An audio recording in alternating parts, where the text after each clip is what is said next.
నమస్కారం, Jyotiba TV news కి స్వాగతం. హెడ్లైన్ చూద్దాం.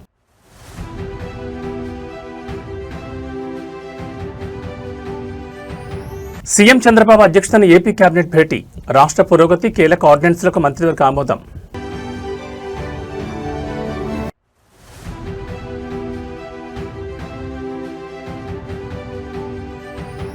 రాష్ట్ర ప్రయోజనాల విషయంలో రాజీ పడే ప్రసక్తే లేదు, కేంద్ర రాష్ట్ర సంబంధాలపై అధికార పీఠం కీలక వ్యాఖ్యలు.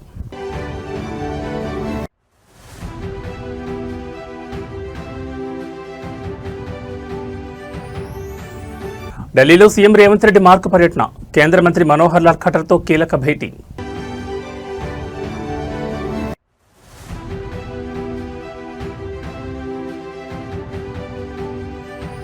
భూపాలపల్లిలో ఘోర రోడ్డు ప్రమాదం, విధి నిర్వహణలో ఉన్న ఎంవీఐ వెంకన్న అకాల మరణం. ఇక డీటెయిల్స్ చూస్తే ఏపీ ముఖ్యమంత్రి చంద్రబాబు నాయుడు అధ్యక్షతన రాష్ట్ర మంత్రివర్గ సమావేశం అత్యంత ప్రతిష్టాత్మకంగా జరిగింది. వెలగపూడి సచివాలయంలోని మొదటి బ్లాక్ కేబినెట్ హాల్ వేదికగా జరిగిన ఈ భేటీకి రాష్ట్ర మంత్రులు, అన్ని శాఖల ప్రిన్సిపల్ సెక్రటరీలు, ఉన్నతాధికారులు పెద్ద సంఖ్యలో హాజరయ్యారు. రాష్ట్ర ఆర్థిక పరిస్థితి, కొత్తగా ప్రవేశపెట్టబోయే సంక్షేమ పథకాల విధి విధానాలు మరియు నిరుద్యోగులు, రైతాంగానికి సంబంధించిన పలు కీలక అంశాలపై ఈ కేబినెట్ భేటీలో సుదీర్ఘంగా చర్చించినట్టు తెలుస్తోంది. ప్రభుత్వ మార్క్ పాలనను క్షేత్రస్థాయిలోకి బలంగా తీసుకెళ్లేలా ఈ సమావేశంలో సీఎం చంద్రబాబు నాయుడు మంత్రులకు దిశానిర్దేశం చేశారు. అమరావతి సచివాలయంలో జరిగిన ఈ కేబినెట్ భేటీలో రాష్ట్ర పురోగతికి సంబంధించిన పలు ఆర్డినెన్స్లు, ప్రతిపాదనలకు మంత్రివర్గం ఆమోదం తెలిపినట్లు సమాచారం. ముఖ్యంగా ఉపాధి కల్పన ధ్యేయంగా రాష్ట్రంలోకి రాబోతున్న కొత్త పరిశ్రమలకు సింగిల్ విండో విధానంలో అనుమతులు ఇవ్వడం, రాయితీల కేటాయింపులపై మంత్రుల సబ్ కమిటీ నివేదికను కేబినెట్ ముందుంచారు. దీంతో పాటు రాష్ట్ర వ్యాప్తంగా సాగునీటి ప్రాజెక్టుల పనుల వేగవంతం, అమరావతి రాజధాని నిర్మాణ పనుల పురోగతిపై సంబంధిత అధికారులు ముఖ్యమంత్రికి నివేదిక సమర్పించారు. ప్రభుత్వ ప్రాధాన్యతలకు అనుగుణంగా బడ్జెట్ కేటాయింపులు ఎలా ఉండాలనే దానిపై ఆర్థిక శాఖ కసరత్తును కూడా ఈ భేటీలో సమీక్షించారు. ప్రజా సమస్యల పరిష్కారంలో మంత్రులు, ఎమ్మెల్యేలు నిరంతరం క్షేత్రస్థాయిలో అందుబాటులో ఉండాలని, పాలనలో ఎక్కడా అవినీతికి తావు లేకుండా పారదర్శకత పాటించాలని సీఎం చంద్రబాబు స్పష్టం చేసినట్లు సచివాలయ వర్గాలు వెల్లడించాయి. రాష్ట్ర భవిష్యత్తుకు మైలురాయిగా నిలిచే పలు కీలక నిర్ణయాలకు ఈ కేబినెట్ వేదికగా ఆమోదముద్ర పడినట్టు తెలుస్తోంది. మంత్రివర్గ తీర్మానాల పూర్తి వివరాలను ప్రభుత్వ అధికారిక ప్రతినిధులు ప్రెస్ మీట్ ద్వారా వెల్లడించనున్నారు.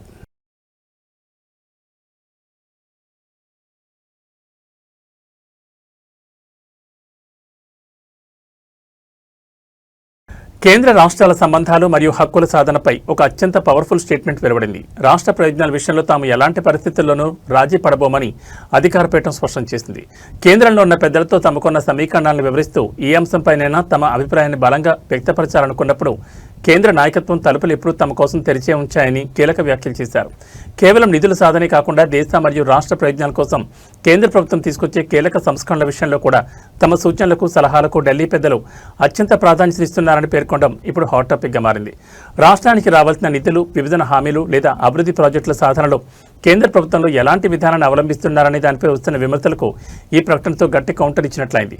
తమ అభిప్రాయాలను నిర్భయంగా చెప్పే స్వేచ్ఛను కేంద్ర అధిష్టానం తమకిచ్చిందని, రాష్ట్ర ఆత్మగౌరవాన్ని తాకట్టు పెట్టే ప్రసక్తి లేదని స్పష్టం చేశారు.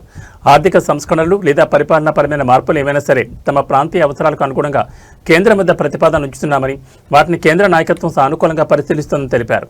ఈ విధమైన ఉమ్మడి భాగస్వామ్యం వల్ల అటు దేశ పురోగతితో పాటు ఇటు రాష్ట్ర హక్కుల రక్షణ కూడా సాధ్యమవుతుందని ధీమా వ్యక్తం చేశారు. కేవలం రాజకీయ ప్రయోజనాల కోసం కాకుండా సమాఖ్య స్ఫూర్తిని గౌరవిస్తూ రాష్ట్ర ప్రయోజనాల ఎజెండాగా మునుముందు కూడా తమ గళాన్ని బలంగా వినిపిస్తామని ఈ సందర్భంగా ప్యానెల్ స్పష్టం చేసింది. Because whenever we wanted to voice an opinion on any subject, the doors are always open. Whenever we wanted reforms to come in certain sectors, which is in the interest of the state, and of course, Andhra gets the first mover advantage, our opinion was always heard. And things were changed when we were able to sell. See, end of the day, as a regional party, it's important that I might have a vision. It's important also I go and sell that vision to leaders who matter, who take this decision. So I'll give you an example. Our conversation with Google started about before the shoveling 13 months back. And they wanted certain corrections in permanent establishment, taxation. And Naidu ji went and spoke to Modi ji very clearly and said, this is what we think we should do. He said, absolutely. And then it was his office that led those reforms. So honestly, I as a regional party, I truly believe that our voice is being heard. And we've had no such issues in this current NDA. How regular is your interaction with the BJP in the NDA? As much as we need it.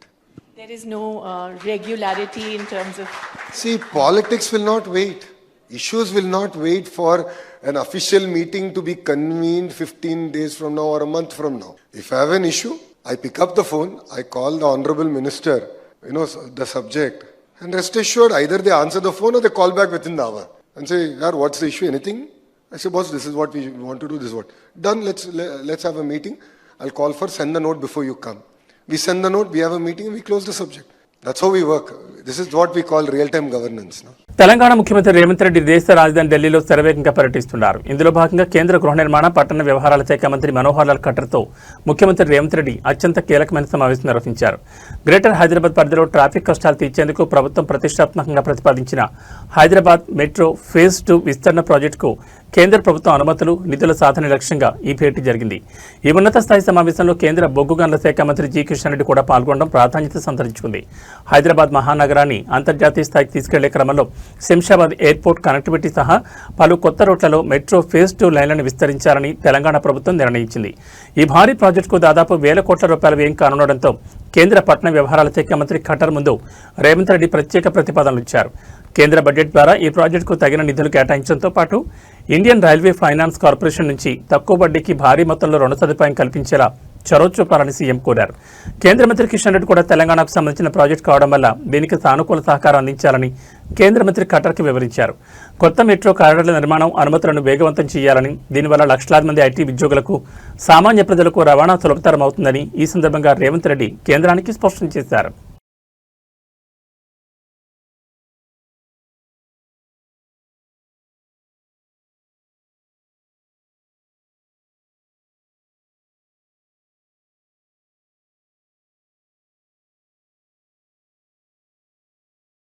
మూడు రంగుల జెండా బట్టి సింగమోలే కదిలినాడు ఒక్కరో కాంగ్రెస్ సూర్యుడు మన రేవంత్ అన్న నిగ్గదీసి అడిగే మునగాడు విడు భూమిన వానైతాడు పిద సాదల జయశంకర్ భూపాలపల్లి జిల్లాలో విధి నిర్వహణలో ఉన్న రవాణా శాఖ అధికారి motor vehicle inspector Venkanna road ప్రమాదంలో అకాల మరణం చెందడం తీవ్ర విషాదాన్ని నింపింది. ఇటీవలనే జగిత్యాల నుంచి భూపాలపల్లికి బదిలీపై వచ్చిన వెంకన్న నిబంధనలు ఉల్లంఘించిన ఒక హార్వెస్టర్ వాహనాన్ని పట్టుకుని కార్యాలయానికి తరలిస్తున్న సమయంలో ఎదురుగా వచ్చిన టిప్పర్ లారీ బలంగా ఢీకొట్టడంతో ఈ ప్రమాదం జరిగింది. ఈ ఘోర ఉదంతంపై రవాణా శాఖ మంత్రి తీవ్ర దిగ్భ్రాంతిని వ్యక్తం చేశారు. ప్రస్తుతం ఢిల్లీ పర్యటనలో ఉన్న ముఖ్యమంత్రి రేవంత్ రెడ్డి కూడా ఈ ఘటనపై మాట్లాడారని, ప్రభుత్వం తరపున ఉన్నత స్థాయి విచారణకు ఆదేశించినట్లు మంత్రి వెల్లడించారు. బాధిత కుటుంబానికి ప్రభుత్వ ఉద్యోగంతో పాటు భారీ ఎక్స్గ్రేషన్ అందిస్తామని ప్రకటించిన మంత్రి ఈ విషాద సమయంలో ప్రతిపక్షాలు శవరాజకీయాలు చేయొద్దని హితో పలికారు. మహబూబాబాద్ జిల్లా మరిపేడ బంగ్లా స్వగ్రామానికి చెందిన ఎంవీఐ వెంకన్న నిబద్ధత గల అధికారిగా రవాణా శాఖలో గుర్తింపు తెచ్చుకున్నారు. రోడ్డు భద్రతా నిబంధనలు కఠినంగా అమలు చేయాలన్న ప్రభుత్వ ఆదేశాల మేరకు ఆయన ఎన్ఫోర్స్మెంట్ నిర్వహిస్తుండగా ఈ యాక్సిడెంట్ జరిగింది. దీనిపై మంత్రి స్పందిస్తూ ఇది కేవలం ఒక దురదృష్టకరమైన ప్రమాదమేనని, ప్రాథమిక విచారణ జరుగుతోందని, ఇందులో ఎవరి ప్రమేయం లేదని స్పష్టం చేశారు. రవాణా శాఖ ప్రిన్సిపల్ సెక్రటరీ ఆధ్వర్యంలో సమగ్ర విచారణకు ఆదేశించామని, నివేదిక ఆధారంగా తదుపరి చర్యలు ఉంటాయన్నారు. ఇదే సమయంలో రాష్ట్రంలో గ్రానైట్ మైనింగ్, ఫ్లై యాష్ తరలించే భారీ వాహనాలు స్పీడ్ లిమిట్ మరియు ఓవర్లోడింగ్ నిబంధనలు ఉల్లంఘిస్తే కఠినంగా వ్యవహరిస్తామని హెచ్చరించారు. వాహనాల సంఖ్య, వేగం పెరుగుతున్న నేపథ్యంలో రోడ్డు ప్రమాదాలను అరికట్టడానికి ఆటోమేటిక్ డ్రైవింగ్ టెస్టుల ద్వారా నైపుణ్యం ఉన్న వారికి లైసెన్స్ ఇచ్చేలా సంస్కరణలు తెస్తున్నామని, సిబ్బంది ఎవరైనా నిర్లక్ష్యం వహిస్తే ప్రభుత్వం దృష్టి తీసుకురావాలని మంత్రి పేర్కొన్నారు. అమరుడైన అధికారి కుటుంబానికి ప్రభుత్వం అన్ని విధాలా అండగా ఉంటుందని భరోసా ఇచ్చారు. జరిగిన సంఘటనను విచారణ చేస్తాం. దురదృష్టకరం, ఎవరి రాజకీయాలొద్దు. తప్పకుండా ప్రభుత్వం కఠినంగా మీకు ఏమైనా సమాచారం ఉంటే ఎక్కడైనా మాఫియా, శాండో, లయాషో, మినరలో, గ్రానైటో ఎక్కడైనా తప్పు జరిగితే నేను రవాణా శాఖ మంత్రిగా అందరికీ ఓపెన్ చెప్తా ఉన్నా, మా దృష్టికి తీసుకురంటే బరాబర్ మీరు యాక్షన్ చేస్తాను. కానీ నిన్న జరిగిన సంఘటన ఆయన 3-4 ఏళ్ల నుంచి పనిచేస్తున్నట్టే ఎవరిదైనా వ్యక్తిగత కక్ష. ఆయన 15-20 రోజుల కింద జగిత్యాల నుంచి ట్రాన్స్ఫర్ చేశారు. కాబట్టి ఏదేమైనా సరే అన్ని విచారణ చేస్తూ మా కుటుంబాన్ని ఆదుకుంటాం. ఇది మాకు వ్యక్తిగతంగా కూడా, ఎందుకంటే మా డిపార్ట్మెంట్కి సంబంధించిన ఒక ఎంబీఏ చనిపోవడం యాక్సిడెంట్లో అంటే బాధ కలిగిస్తున్నటువంటి అంశం. అతని పూర్తిగా కుటుంబానికి ప్రగాఢ సానుభూతిని వ్యక్తం చేస్తూ సంఘటన మీద వాళ్ళ కుటుంబానికి అండగా ఉంటాం. ప్రభుత్వం నుంచి తీసుకోవాల్సిన అన్ని రకాల చర్యలు, ఉద్యోగం కావచ్చు, ఎక్స్పీరియన్స్ కావచ్చు, తదితర అన్ని అంశాల పట్ల వాళ్ళకి ఆదుకొని రవాణా శాఖ కుటుంబానికి అండగా ఉంటుంది. ఇసుక లారీ కాదు, అది ఓవర్ లారీ. రోడ్ ఉంది, ఓవర్ రోడ్ లేదు. సరే అది ఇన్సిడెంటల్ గా అక్కడ జరుగుతున్నటువంటి ప్రాథమికంగా నేను ఎస్పీ కలెక్టర్తో మాట్లాడింది. భారత అత్యున్నత పౌర పురస్కారాలైన పద్మ అవార్డుల ప్రదానోత్సవ వేడుక రాష్ట్రపతి భవన్లో అత్యంత కనుల పండుగ జరిగింది. రాష్ట్రపతి ద్రౌపది ముర్ము విభిన్న రంగాల్లో అసాధారణ ప్రతిభ కనబర్చిన 65 మంది ప్రముఖులకు ఈ అవార్డులను స్వహస్తాల మీదుగా ప్రదానం చేశారు. రాష్ట్రపతి భవన్లోని చారిత్రాత్మక గణతంత్ర మండపం వేదికగా జరిగిన ఈ రెండో సివిల్ ఇన్వెస్టిచర్ వేడుకకు ప్రధాని నరేంద్ర మోడీ, కేంద్ర హోంమంత్రి అమిత్ షా సహా పలువురు కేంద్ర మంత్రులు, విదేశీ ప్రముఖులు హాజరయ్యారు. కళలు, క్రీడలు, వైద్యం మరియు సామాజిక సేవా రంగాల నుంచి ఎంపికైన దేశ రత్నాలకు ఈ పురస్కారాలు దక్కాయి. గణతంత్ర దినోత్సవం సందర్భంగా కేంద్ర ప్రభుత్వం ప్రకటించిన మొత్తం 131 పద్మ అవార్డులలో తొలి విడతగా మే నెలలో 66 అవార్డులను అందజేయగా మిగిలిన 65 అవార్డులను నేడు రాష్ట్రపతి ప్రదానం చేశారు. ఈ వేడుకలో 2 పద్మ విభూషణ్, 7 పద్మభూషణ్ మరియు 56 పద్మశ్రీ పురస్కారాలున్నాయి. క్రీడా ప్రపంచం నుంచి భారత cricket star player Rohit Sharma, tennis legend Vijay Amritraj ఈ వేడుకలో మెరిశారు. అలాగే చలనచిత్ర రంగానికి చేసిన విశేష సేవలకు గాను మలయాళీ సూపర్ స్టార్ మమ్మూటి, ప్రముఖ ప్లేబ్యాక్ సింగర్ అల్కా యాగ్నిక్ పద్మ అవార్డులను అందుకున్నారు. ప్రముఖులతో పాటు గ్రామీణ ప్రాంతాల్లో విద్యా విప్లవాన్ని తెచ్చిన కర్ణాటకకు చెందిన డాక్టర్ ప్రభాకర్ కోరే, హిమాలయ వైద్య విధానాన్ని కాపాడుతున్న లడఖ్కు చెందిన డాక్టర్ పద్మ గుర్నేత్, హిమోఫీలియా రోగులకు సేవ చేస్తున్న డాక్టర్ సురేష్ హనగవాడి వంటి ఎందరో అన్సంగ్ హీరోలకు రాష్ట్రపతి చేతుల మీదుగా పద్మశ్రీ పురస్కారాలు దక్కడం ఈ వేడుక యొక్క అసలైన వైభవానికి అద్దం పట్టింది.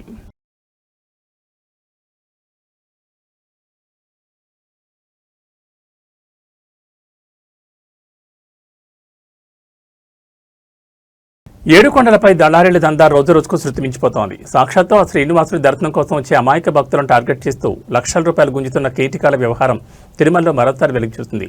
టీటీడీ ఉద్యోగుల సిఫార్సు లేఖలు ఉన్నాయంటూ నమ్మబలికి అత్యంత పవిత్రమైన శ్రీహరి సుప్రభాత సేవ టికెట్లు ఇప్పిస్తామని చెప్పి ఒకేసారి ఏకంగా 60 మంది భక్తులను దళారీలు దారుణంగా ముంచేశారు. ఒక్కొక్క భక్తు నుంచి 6,000 రూపాయల చొప్పున మొత్తం 3,60,000 రూపాయలను కేవలం ఆన్లైన్ ఫోన్పే ద్వారా వసూలు చేసి రాత్రికి రాత్రి బోర్డు తిప్పేశారు. దళారుల చేతిలో మోసపోయిన ఆ 60 మంది భక్తులు ఇప్పుడు దర్శనం దొరక్క తిరుమల కొండపై పడిగాపులు కాస్తున్నారు. స్వామివారి సుప్రభాత సేవకు డిమాండ్ ఎక్కువగా ఉండడానికి దళారీలు తమకు అనుకూలంగా మార్చుకున్నారు. తిరుమలకు వచ్చిన ఒక భారీ భక్తుల బృందాన్ని గమనించిన కేటుగాలు తమకు టీటీడీ ఉన్నతాధికారులు, ఉద్యోగులతో అత్యంత సన్నిహిత సంబంధాలున్నాయని సిఫార్సు లేఖల ద్వారా సుప్రభాత సేవా టికెట్లు పక్కాగా ఇప్పిస్తామని నమ్మబలికారు.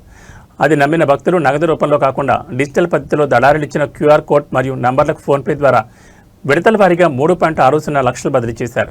అయితే ఈరోజు ఉదయం సేవ సమయం ముగుస్తున్న దళారుల నుంచి ఎలాంటి టికెట్లు రాకపోవడం, వారి మొబైల్ నంబర్లు స్విచ్ ఆఫ్ కావడంతో తాము మోసపోయామని భక్తులు గ్రహించారు. తలకు పిడుగుపడినట్లయిన బాధితులు తక్షణమే టీటీడీ విజిలెన్స్ అధికారులను ఆశ్రయించి తాము పంపిన ఆన్లైన్ ట్రాన్సాక్షన్ ఆధారాలు సమర్పించారు. దీనిపై స్పందించిన విజిలెన్స్ మరియు స్థానిక పోలీసులు నిందితుల ఫోన్ నెంబర్లు, బ్యాంక్ ఖాతాల ద్వారా ఆధారంగా దళారుల కోసం గాలింపు చర్యలు చేపట్టారు. ఈ మోసంలో టీటీడీ అంతర్గత సిబ్బంది హస్తం ఏమైనా ఉందా అనే కోణంలోనూ విచారణ జరుపుతున్నారు.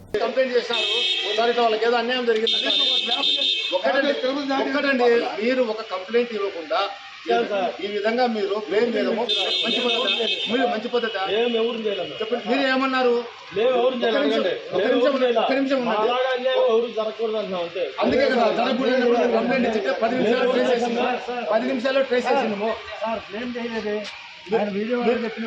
ఒక్క నిమిషం ఉండండి, మీరు లేరు. ఒక్క నిమిషం ఉండండి, ఆయన ఏం మాట్లాడి నేను చెప్తాను. ఏమన్నారు తెలుసా సార్, ఈ రోజు నాకు దర్శనం లేకపోతే ఇట్లా మీసం తిప్పి నేను కొండకి రాను సార్, దేవుని ముందు నువ్వే అలిగేది అన్నాను.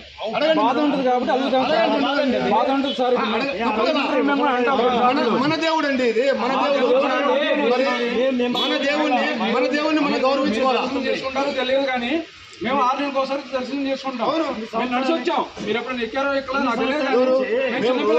ఉంటాము. మేము భక్తుల సేవలో ఉన్నామండి. మేము భక్తుల సేవలో ఉన్నాము. మేమేమి వేరే విధంగా లేదు. ఆంధ్రప్రదేశ్లో పరిశ్రమలను అగ్ని ప్రమాదాలు వణికిస్తున్నాయి. అనకాపల్లి జిల్లాలో ఊహించని పారిశ్రామిక ఘోరం చోటు చేసుకుంది.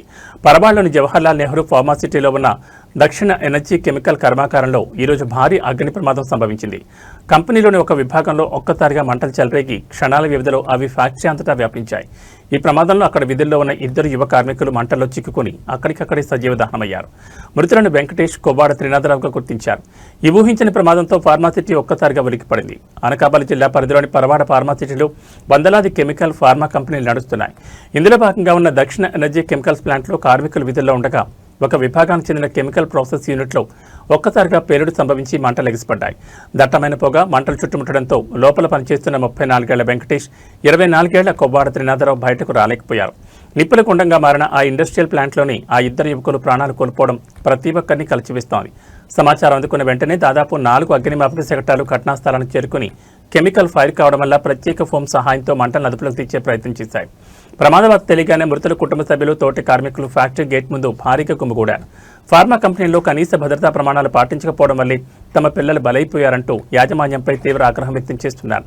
బాధ్యులపై కఠిన చర్యలు తీసుకోవాలని, మృతుల కుటుంబాలకు భారీ పరిహారం అందించాలని డిమాండ్ చేస్తూ ఫ్యాక్టరీ వద్ద ఉద్రిక్త వాతావరణం నెలకొంది.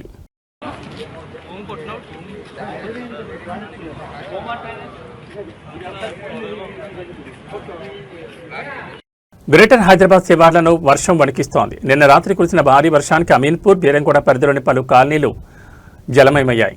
డ్రైనేజీలు పొంగి పొరడంతో వరద నీరు రోడ్లపై మోకాళ్లతో చేరింది. అంతటితో ఆగకుండా లోతట్టు ప్రాంతాల్లో ఉన్న పలు అపార్ట్మెంట్ల సెలార్లోకి వరద నీరు ఉధృతంగా దూసుకొచ్చింది. దీంతో సెలార్లలో పార్క్ చేస్తున్న వందలాది ద్విచక్ర వాహనాలు, లగ్జరీ కార్లు పూర్తిగా నీట మునిగిపోయాయి.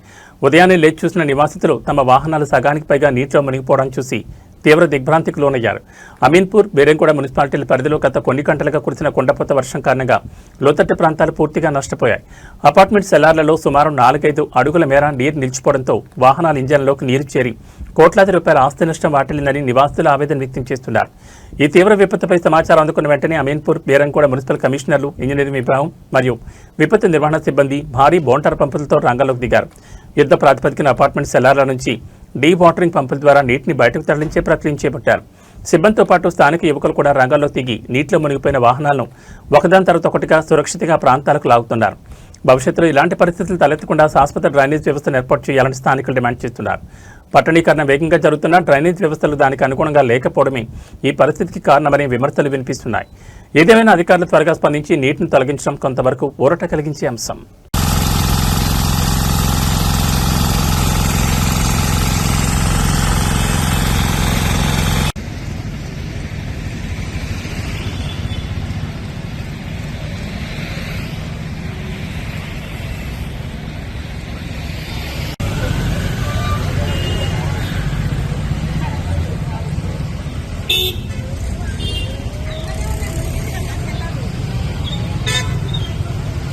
హైదరాబాద్ శివార్లోని తుర్కయాంజల్ న్యూ శ్రీ చైతన్య కాలేజీ వద్ద తీవ్ర ఉద్రిక్తత చోటు చేసుకుంది. ఇంటర్ పూర్తి చేసుకుని పై చదువుల కోసం తమ ఒరిజినల్ సర్టిఫికెట్లు ఇవ్వాలంటూ యాజమాన్యాన్ని అడుగుతున్న విద్యార్థులపై, వారికి మద్దతుగా వచ్చిన వారిపై ఆదిపట్ల సీఐ తీవ్రస్థాయిలో దౌర్జన్యం దిగారు.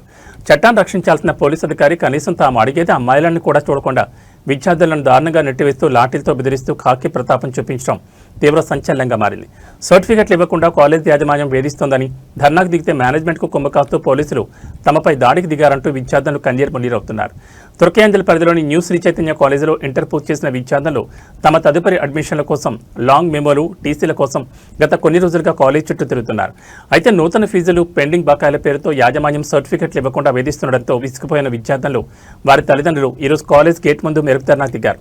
సమాచారం అందుకున్న ఆదిపట్ల పోలీసులు భారీగా అక్కడికి చేరుకున్నారు. కాలేజ్ యాజమాన్యంతో మాట్లాడి సమస్య పరిష్కరించాల్సింది పోయి రోడ్డుపై కూర్చున్న విద్యార్థులను బలవంతంగా ఈడ్చిపారేసే ప్రయత్నం చేశారు.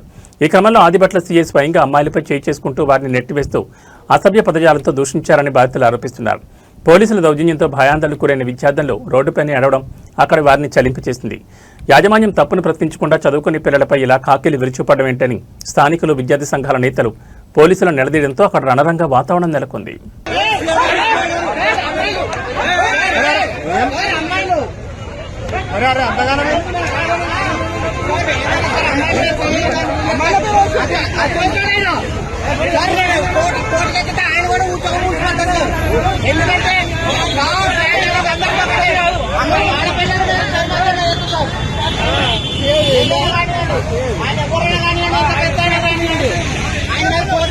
స్టార్ హీరోయిన్ సమంత లీడ్ రోల్లో నటించి స్వయంగా నిర్మించిన లేటెస్ట్ ఫ్యామిలీ యాక్షన్ డ్రామా మా ఇంటి బంగారం థియేటర్లలో సంచలన వసూళ్లతో బ్లాక్ బాస్టర్ వైపు దూసుకుపోతోంది. ఈ క్రేజీ సక్సెస్ నేపథ్యంలో చిత్ర యూనిట్కు ఒక అపరూపమైన మెగా సర్ప్రైజ్ లభించింది. టాలీవుడ్ మెగాస్టార్ చిరంజీవి, ఆయన సతీమణి సురేఖ మా ఇంటి బంగారం చిత్ర యూనిట్ ప్రత్యేకంగా కలిసి అభినందనలు తెలిపారు. ఈ సందర్భంగా ట్విట్టర్ వేదికగా మెగాస్టార్ చేసిన పోస్ట్ ఇప్పుడు నెట్టింట వైరల్గా మారింది. ఉమ్మడి కుటుంబం నేపథ్యంలో యాక్షన్ ఎమోషన్స్ ను నందిని రెడ్డి అద్భుతంగా తెరకెక్కించారని కొనియాడిన చిరు, ముఖ్యంగా చీరకట్లో సమంత చేసిన పవర్ఫుల్ యాక్షన్ సీన్స్ థియేటర్లో ప్రత్యేక ఆకర్షణగా నిలిచాయంటూ ప్రశంసించారు. చానాల తర్వాత సమంత వెండితెరపై లేడీ ఓరియంటెడ్ కంటెంట్తో వచ్చి బాక్స్ ఆఫీసును షేక్ చేస్తోంది. జూన్ 19 విడుదలైన ఈ చిత్రం ఫ్యామిలీ ఆడియన్స్ ను థియేటర్లకు రప్పిస్తోంది. ఈ సినిమాను వీక్షించిన మెగాస్టార్ చిరంజీవి, తెలుగు చిత్ర పరిశ్రమకు ఇలాంటి వైవిధ్యమైన మహిళా ప్రాధాన్యత ఉన్న చిత్రాలు ఎంతో అవసరమని అభిప్రాయపడ్డారు. మా ఇంటి బంగారం చాలా ఆసక్తికరంగా అనిపించింది. యాక్షన్, భావోద్వేగాలను నందిని రెడ్డి తనదైన శైలిలో వినోదాత్మకంగా మలిచారు. సమంత నటన, ముఖ్యంగా చీరకట్లో ఆమె చేసిన ఫైట్స్ నెక్స్ట్ లెవెల్ అంటూ ట్వీట్ చేశారు. అయితే ఈ ట్వీట్ చివరిలో చిరంజీవి ఒక ఆసక్తికరమైన లైన్ రాశారు. జీవితంలో కొత్త అధ్యాయాన్ని ప్రారంభించబోతున్న సమంత, రాజ్ దంపతులకు నా ప్రత్యేక శుభాకాంక్షలను పేర్కొనడం ఇప్పుడు హాట్ టాపిక్గా మారింది. ఇటీవల సమంత ప్రెగ్నెన్సీపై సోషల్ మీడియాలో వస్తున్న వార్తలకు మెగాస్టార్ అభినందన తెలపడంతో ఇండస్ట్రీ వర్గాల నుంచి కన్ఫర్మేషన్ వచ్చేసిందని, ఇవి చిరు లీక్స్ అంటూ మెగా ఫ్యాన్స్ మరియు శామ్ ఆర్మీ సోషల్ మీడియాలో సంబరాలు చేసుకుంటున్నారు.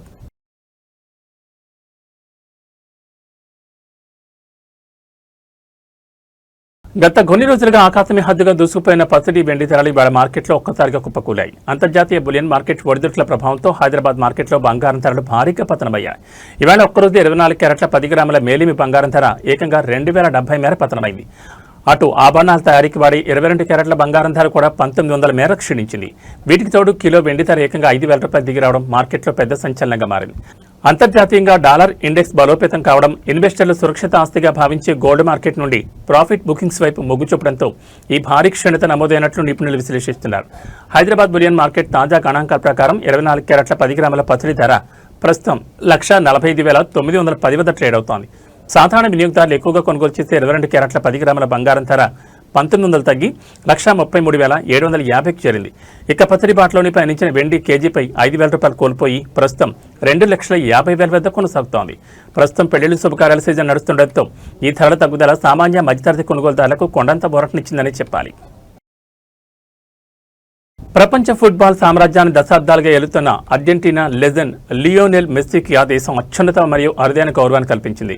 అర్జెంటీనాలోని క్యూట్రాల్కో నగరంలో ప్రపంచంలోనే అతిపెద్దైన ఏకంగా 85 అడుగుల భారీ మెస్సీ విగ్రహాన్ని అధికారికంగా ఆవిష్కరించారు. అర్జెంటీనాకు ప్రపంచ కప్ తెచ్చిన ఆ చారిత్రాత్మక క్షణాన్ని సజీవంగా ఉంచేలా రూపొందించిన ఈ విగ్రహం ప్రస్తుతం గ్లోబల్ స్పోర్ట్స్ సర్కిల్స్లో హాట్ టాపిక్గా మారింది. లియోనెల్ మెస్సీ తన కెరీర్లో సాధించిన మైలురాళ్లు ఒక ఎత్తైతే అర్జెంటీనాను ప్రపంచ విజేతగా నిలబెట్టడం మరో ఎత్తు. ఆ చారిత్రాత్మక ఘట్టాన్ని ఈ తరం నిరంతరం స్మరించుకునేలా ప్రముఖ స్థానిక శిల్పి ఆల్డో బెరోయిసా ఈ విగ్రహాన్ని అత్యంత ప్రతిష్టాత్మకంగా తీర్చిదిద్దారు.